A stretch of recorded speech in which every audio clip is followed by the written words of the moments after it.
The Princess and the Pea. There once was a prince who was eager to fall in love. But, being a prince, he had to fall in love with a princess. So his parents introduced him to princesses from lands near and far. There were short princesses and tall ones, thin princesses and fat ones. There were even a few so overdressed it was hard to know what they really looked like at all. One night during a terrible storm, the prince was having dinner with his parents at their castle. "I'm afraid we're running out of princesses," noted the king. "We mustn't give up hope," the queen insisted. The prince just sighed, pushing the food around on his plate. After dinner there was a loud pounding at the castle door, and a young woman was brought in. She was splashed with mud, and her dripping clothes made puddles on the floor. "Good evening, your majesties," she said, shaking rain from her hair. "I'm Princess Francine. Thank you for letting me in." The prince could hardly believe his eyes. He had never seen such a bedraggled princess before. The king and queen were also surprised.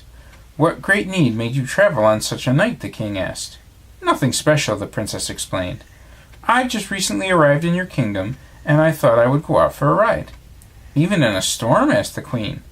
Princess Francine shrugged. "A little rain doesn't bother me.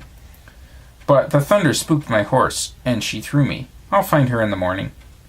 The prince didn't know what to think.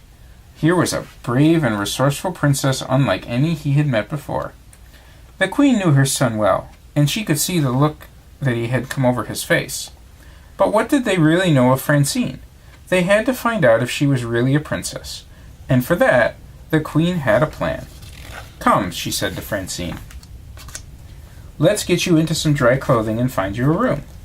While Francine was changing, the queen had 20 mattresses piled on a bed. Under the bottom one she placed a single pea. When Francine arrived in her room, she was impressed. "That's quite a bed," she said, looking up. "Luckily, I'm not afraid of heights." Ignoring the ladder, she scrambled up the mattresses and settled in. "Sleep well," said the queen, closing the door behind her. "If she really is a princess, we'll know soon enough," she said to herself. The next morning, Francine met the royal family at breakfast. "And how are you feeling this morning?" the queen asked. Francine yawned. "I hardly slept at all. I kept feeling as if I was laying on a sharp rock. I even turned black and blue." The queen smiled. Only a true princess could have felt the pea through 20 king-size mattresses. The prince was delighted, too, and began spending as much time as possible with Francine. Soon they were both in love with each other. After the prince and princess were married, they continued to sleep on the 20 mattresses because Francine liked the view. The prince removed the pea, though, so that they could sleep happily ever after.